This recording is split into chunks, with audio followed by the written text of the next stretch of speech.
예.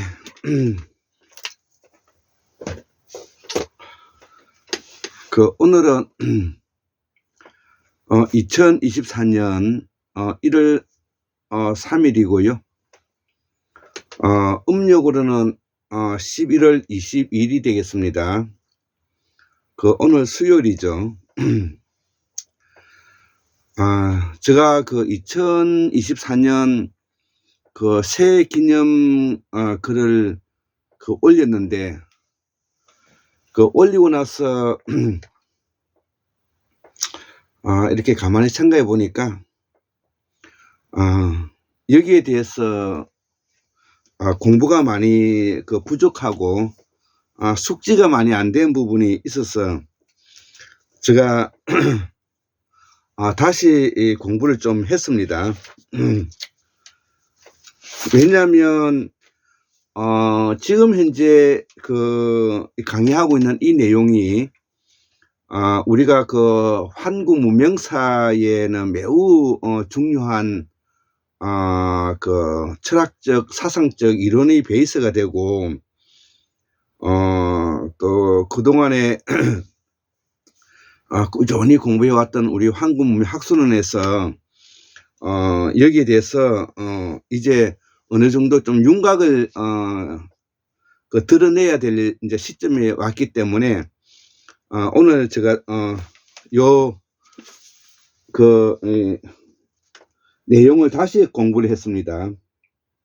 그래서 다시 공부를 했는데, 요 공부를 하면서 우리 서양 철학사, 서양 철학사에 있는 요 부분 과 함께 공부를 하고, 그리고 이제 우리 한국 문명사에서 앞으로 우리의 이제 사상적 철학과 철학은 이 보리살타 문명이 보리살타 문명이 이게 범으로 보디사뜨바, 우리말이죠. 보디사뜨바, 우리 보리살타로 우리가 엄차했지만 우리가 줄여가는 보살사상이라고 말하죠. 보살사상. 그래서 이 보살사상을 우리 한국 문명사의 기본적인 철학과 사상을 바탕으로 하기 때문에 제가 그렇게 좀 정했습니다. 그래서 오늘 2024년 새해 기념 글 두 번째, 한국통일 연방모형 60번째겠죠. 오늘 60번째, 60번째, 60번째 한번 강의를 해보도록 하겠습니다. 그래서 우리 한국 문명사는 보리살타 문명이고, 보리살타 문명은 범으로 보디사뜨바이고, 우리말로 줄여가지고는 보살사상이라고 말합니다. 자, 그래서 보살사상을 통해서 우리의 말과 글을 통해서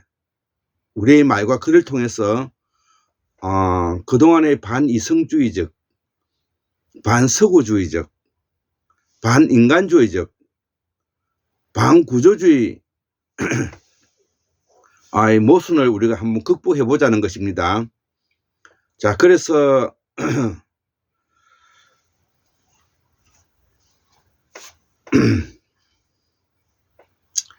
먼저 오늘 강의할 내용은 현대 철학과 이제 현대 사상이 있죠. 그래서 이 현대 철학에는 기본적으로 한 5가지 정도의 형태가 있는데, 삼의 철학이 있습니다. 이 삼의 철학을 바탕으로 한 철학자가 우리가 유명한 베그로송이 있고요. 그 다음에 진멜이라는 사람이 있습니다. 두 번째, 현상학적 현대 철학으로서는 우리 에드먼트 후설이라든지 하이데거 이런 사람들이 있죠. 그리고 뭐 사르트르, 뽕띠 같은 이런 사람들도 이제 여기에 포함되고요. 그 다음에 프라그마티즘이라 해서 이 제임스, 그 다음에 두이 같은 이런 철학자가 있고요. 그 우리가 언어학적인 현대 철학자로서는 소시르는 사람이 있죠. 유명한 사람이죠, 소시르. 그 다음에 영미계 그 논리 실정주의자로서 버트랜드 러셀이라든지 비트겐슈타인 이런 분들이 이제 있는 것입니다. 일단 현대 철학에는 한 5가지 종류의 유형이 있다는 것을 알려주고, 여기에 그 유명한 철학자를 제가 좀 소개해 드렸습니다. 자, 그러면 이 현대 사상은 무엇이냐는 것이죠. 현대 사상은 바로 현대 사상으로서 우리가 알아야 될 부분이, 우리가 기본적으로 막스주의를 알아야 될 것이고요. 그 다음에 실존주의에 대해서 이제 알고 있어야 되겠죠. 자, 그래서 그 다음에 이제 실존주의에 대한 반동으로 구조주의가 나왔죠. 그래서 구조주의가 나오고 난 다음에 또 포스트 구조주의가 나왔는데, 더불어서 우리가 현대 사상으로서는 막스주의, 실존주의, 구조주의, 포스트 구조주의 이렇게 이제 우리가 알고 있으면 될 것 같습니다. 이 막스주의는 뭐 우리가 마르크스, 엥겔스 같은 사람을 우리가 기억하면 되겠죠. 실존주의 철학 사상가로서는 그 유명한 키에르게고르, 그 다음에 사르트르가 있습니다. 자, 여기에 대한 반동으로서 구조주의 사상가로서는 이 레비 스트로스라는 사람이 되게 유명한데요. 레비 스트로스. 그 다음에 라캉이라는 사람 중요하죠. 그 다음에 바르트라는 철학자가 있죠.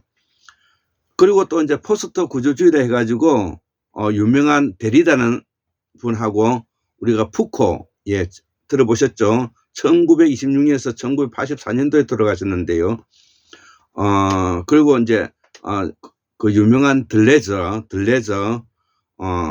이런 분들이 이제 1925년에서 1995년도에 돌아가신 분이죠. 자, 그러면 이 막스주의는 일단은 두고요. 그러면은 이 실존주의에 대해서 대표적인 철학자 사르트르가 있죠. 실존주의의 대표적인 철학자가 사르트르가 있는데요. 자, 그러면 실존주의적 철학의 바탕은 무엇이냐라는 것을 이제 우리가 간단하게 이해해 볼 필요성이 있는 것이죠. 그래서 이 실존주의의 기본적인 틀은 인간적인 주체적 결단을 중요시 여긴다는 것입니다. 인간의 주체적인 결단을 중요시 여기고, 이것이 실존의식, 그 다음에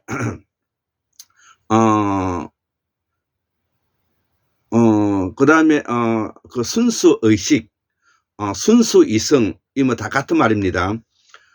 그래서 인간의 주체적 결단을 중요시 여기고, 그 다음에 뭐냐면 이 실존주의는 결단적 가치 결정을 중요시 여긴다. 그러니까 결단적 가치 결정, 이렇게 이야기하면 이해가 잘 안 되지 않습니까? 그래서 역사적 결단적 가치 결정을 중요시 여긴다, 이렇게 이해하시면 되겠고요.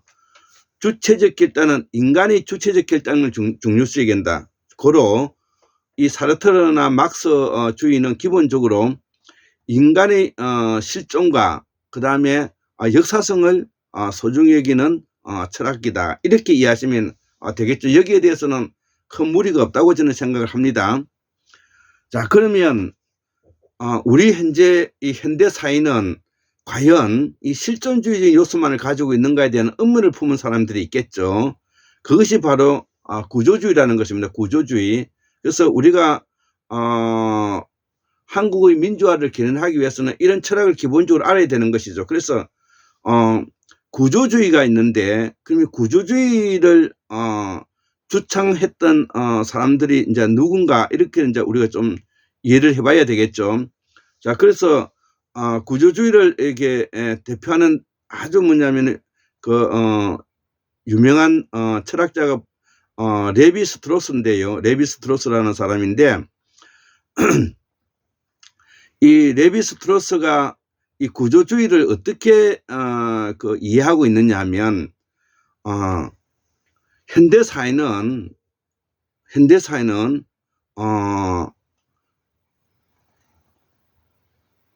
이 무의식적 구조를 가지고 있다는 것이죠. 그러니까 무의식적인 구조를 가지고 있다는 것이죠. 그래서 무의식적 구조를 뭐냐면은 아주 예전에 미개 사회와 신화를 연구해 보니까 이 인간이 가지고 있는 것은 무의식적인 구조를 가지고 있다는 것입니다. 무의식적 구조를 가지고 있다는 것이죠. 예, 그것도 이제 일리가 있는 말입니다. 자, 그래서 무의식적 구조를 가지고 있고, 그 다음에 이 실존주의 철학을 반박하는 측면에서 역사의 목적보다는 사회적 구조가 더 결정하더라 이거죠. 역사적 목적보다는 사회적 구조가 더 결정하더라. 그래서 우리 역사성과 인간의 주체적 결단을 해체해야 된다. 이렇게 뭐냐면 설명하고 있다는 것이죠. 자, 그래서 여기에 대해서 우리가 무의식적 구조에 대해서 조금 더 설명을 해볼 필요성이 있을 것 같아요. 자, 그래서 이 무의식적 구조라는 것은 기본적으로 주체가 아니라 우리가 타자의 언어에서 한번 생각해 볼 필요성이 있다는 것이죠. 꼭 인간의 주체인 나가 아니라 인간의 타자의 언어로서 뭐냐면은 우리가 무의식의 체계를 들여다봐야 된다. 이게 라칸의 생각이라는 것이죠. 그 다음에 두 번째는 의식의 주체가 가능한데 거기에 대해서 현실계와 상상계, 상징계가 우리가 필요하다는 겁니다. 자, 그래서 이 말이 어려운데요. 현실계와 상상계, 상징계가 필요하다는 것입니다. 예, 이런 정도로 해서 일단 넘어가겠습니다. 자, 그래서 이 포스트 구조주의의 그 대표적인 철학자가 레비 스트로스가 있고요. 그 다음에 아까 푸코라든지 들레저라든지 그 다음에 데리다 이런 분들이 이제 이 포스트 구조주의의 대표적인 4인방인데요. 그러면 이 포스트 구조주의자들이 가지고 있는 핵심적인 그 사상과 틀은 무엇이냐 이거지. 그게 바로 뭐냐면 이 반인간 중심주의라는 것입니다. 반인간. 그러니까 인간 중심주의적 이성적 결단으로만 가지고는 안 되는 부분이 있다는 것입니다. 그래서 반인간 중심주의가 있고, 두 번째는 뭐냐면은 반서구 중심주의라는 것이죠. 예, 반서구. 그러니까 서구 유럽에서 가지고 있는 철학과 사상, 서구 유럽에서 가지고 온 문제만 가지고는 이 인간의 문제를 극복하기 어렵고 해결하기 어려운 부분이 있다. 이래서 우리가 동양 사상의 동양 철학과 동양 사상에 우리가 기기를 봐야 된다. 이런 내용이 담기겠죠. 반서구 중심주의라는 말은. 그 다음에는 반이성주의 중심주의라는 거. 반이성, 아까 이야기했지 않습니까? 인간의 주체적 결단을 중요시 여기는 이성 중심의 사고로만 가지고 되지 않더라는 것이죠. 그래서 인간이 데카르트 이후에 우리가 근대 철학이라고 하는데, 데카르트 이후에 근대 철학이라는데, 그 데카르트 이후에 근대 철학의 가장 핵심적인 것이 계몽주의지 않습니까? 그 계몽주의의 가장 대표적인 것이 합리적인 이성이란 말이에요. 이 합리적인 이성을 바탕으로 하고 있는 철학인데, 우리가 현대에 들어와서 합리적인 이성을 바탕으로 하고 있는 인간을 존중하고 그것을 믿었는데, 우리는 1차 대전이라든 2차 대전을 통해서 비인간적이고 비이성적이고 비폭력적인 요소를 우리가 가지고 오게 됐다는, 그래서 여기에 대해서 반이성 중심적인 요소를 가지고 있다. 이렇게 이제 우리가 이해하면 될 것 같습니다. 자, 그러면 이러한 포스트 구조주의자들이 현대 이 현대 우리가 놓여져 있는 사회 문제라든지 국가의 문제라든지 이런 인간의 문제를 어떻게 이해하느냐면, 현재 우리의 인간이 살아가고 있는 이 사회는 바로 광인과 같다는 겁니다. 광인, 미친 거와 같다는 것을 두 번째는 뭐냐면 규제와 포획되어 있다는 것입니다. 족쇄라는 거예요. 거기 두 번째는 족쇄라는 말인데 이것이 뭐 규제되고 이게 뭐냐 포획되어 있다는 것입니다. 그 다음에 우리가 폭력이 난무하죠. 폭력이 난무하죠. 그 다음에 정신병이 뭐냐면은 우리가 뭐 스트레스라든지 기타 이런 여러 가지 정신병이 뭐냐면 시달리고 있다는 것이죠. 그래서 우리가 미천 이 광인의 사회의 구조적인 틀에서 해방이 되고 그 다음에 규제와 포획에서 뭐냐면 벗어나고 폐지돼야 되겠죠. 그런 것이 폐지돼야 되겠고 폭력이 금지되고 그 다음에 정신병을 우리가 극복하기 위해서는 심리학적인 요소가 대두돼야 된다는 것입니다. 그러면 이러한 우리가 포스트 구조주의에 가지고 있는 아까 반인간 중심주의고 반서구 중심주의고 반이성 중심주의인 사회에서 광인의 시대와 족쇄의 시대와 폭력의 시대와 정신병의 이 시대를 어떻게 극복할 것인가 라는 문제를 두고 에피스텝에는 뭐냐면은 말과 사물에서 그를 극복하자. 말과 사물에서 극복하자. 이렇게 뭐냐면은 설명하고 있다는 거죠. 자, 그래서 말과 사물이라는 것은 그럼 어떤 것이냐. 우리가 르네상스라든지 바르크기라든지 고전주의 시대로 들어가고 19세기 후에 근대로 우리가 돌아가자. 이런 이야기가 이제 에피스테베가 뭐냐면 말과 사물이라는 내용으로 극복해보자고 이렇게 표현하고 있다는 것이죠. 자, 그래서 저는 이 공우 강산 박사님이 말씀하셨는데 문명이 우리가 퇴보되고 그 다음에 학문이 떨어지고 이렇게 되는 것은 바로 우리가 쓰고 있는 말과 글을 모르기 때문에 그렇기 때문에 이 한국문명학술의 연구원들은 말과 글에서 이러한 문제점의 포스트 모더니즘적인 요소를 우리가 극복해보자는 것이죠. 그렇기 때문에 말과 글을 바탕으로 하는 우리의 고전을 바탕으로 해서 우리가 철학을 씌워서 나가게 되면 인간성 해움뿐만 아니라 사회적인 모습을 뭐냐면 극복할 수 있다고 보는 것이죠.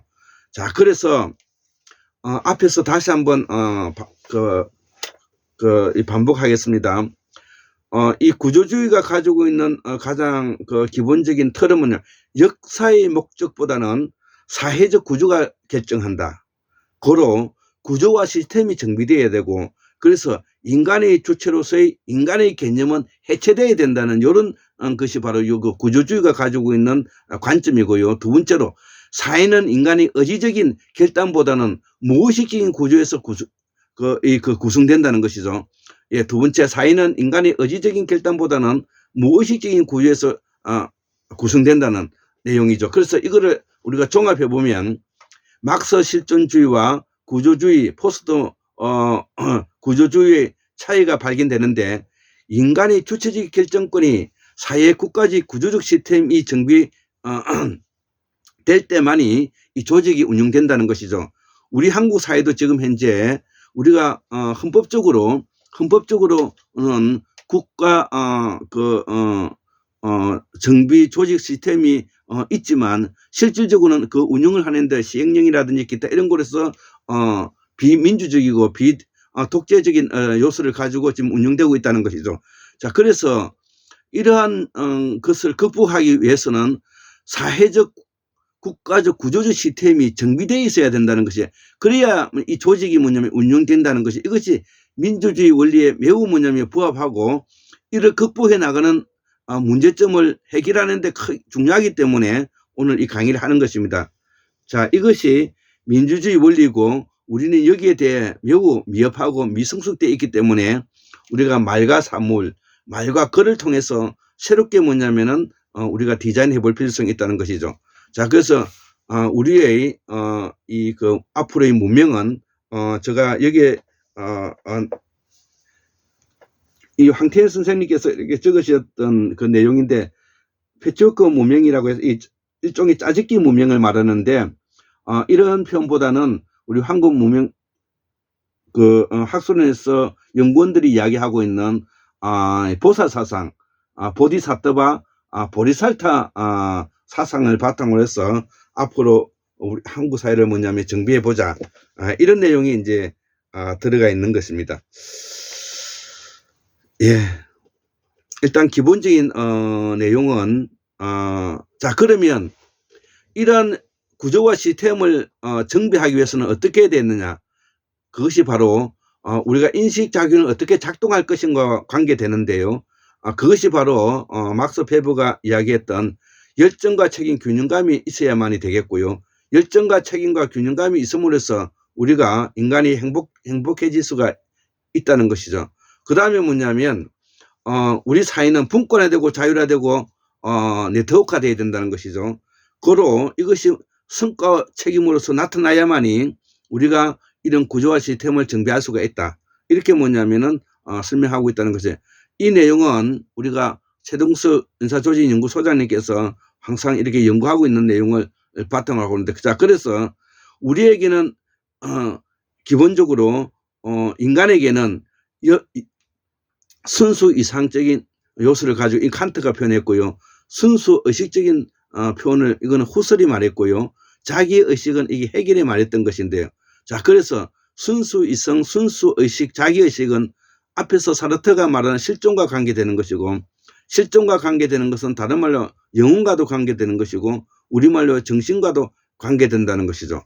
고로 인간에게는 자아에 대한 의식을 가지고 있기 때문에 자아에 대한 의식이 바로 마음인데, 이 마음은 인식작용을 통해서 우리는 기본적으로 인간에게는 진위를 결정할 수가 있고 선악을 구분할 수가 있고 미추를 구분할 수 있다는 것이죠. 무엇이 옳고 그른지, 무엇이 옳고 그 나쁜지, 그 거짓인지, 무엇이 선하고 악한지, 무엇이 아름답고 초한지를 구분할 수 있는 부분이 있다는 것이죠. 자, 그래서 이 주관적인 세계에 있어서 자기 존재, 타고난 재능, 자기 인식 과정, 성숙을 통해서 결국은 객관적 세계로 나가야 된다는 것이죠.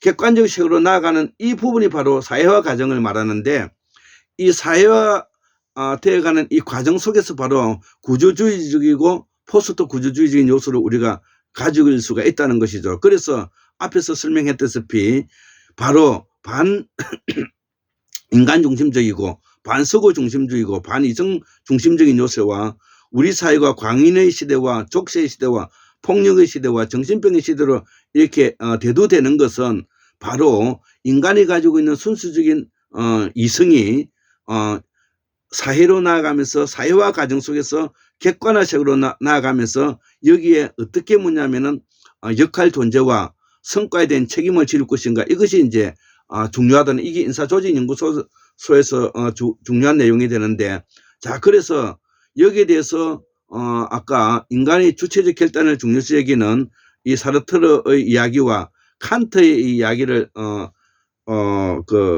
예를 들어 보겠습니다. 주관적인 세계와 객관적인 세계를 하나의 통일체계로 결합시키는 이성의 힘은 언제나 인간의 삶의 진리로 이끈다. 언제나 인간의 삶의 진리, 이걸 칸트가 했던 말인데요.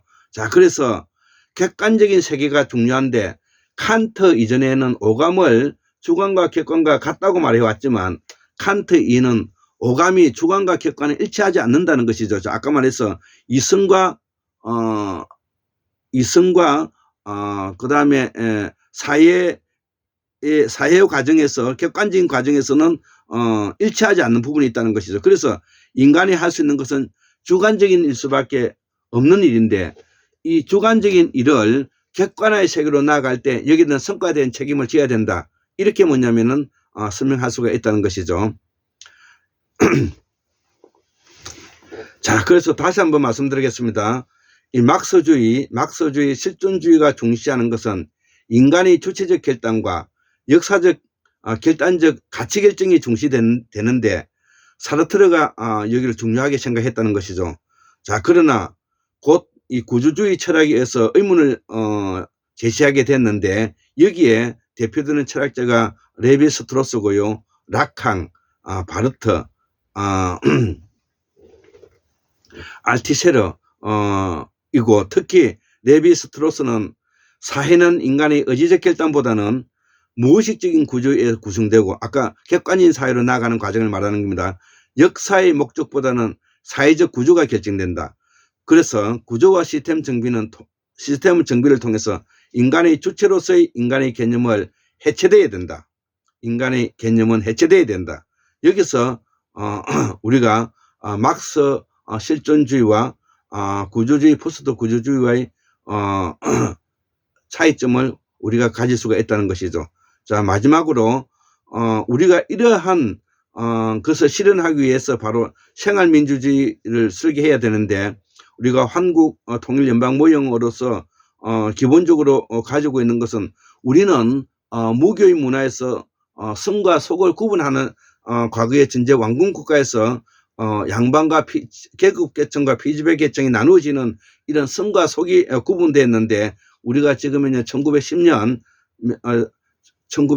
신해혁명과 더불어서 우리 사회는 민주공화주로 넘어왔기 때문에 이제는 무문화를 성과 속을 구분할 필요가 없고, 성과 속이 가지고 있는 문제점과 장단점을 우리가 연구하는 시점에 도달했다는 것이죠. 자, 그렇기 때문에 그동안에 우리가 이 무교의 공론장이 우리가 필요로 하고요. 무교의 공론장이 바로 아까 패치워크 문명으로 짜집기 문명이라고 표현할 수 있는 부분을 우리가 보리살타 문명, 일명 그걸 줄여가고 보살 문명이다.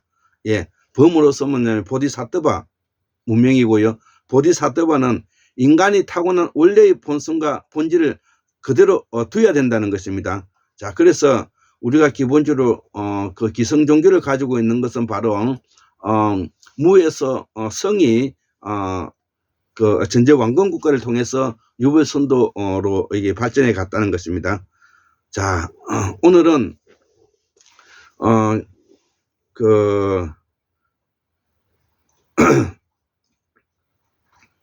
예, 오늘은 우리 이 황금 무명사를 보다 더 좀 더 좀 세련된 말로 표현이 좀 되지 않나 이렇게 생각을 하고요.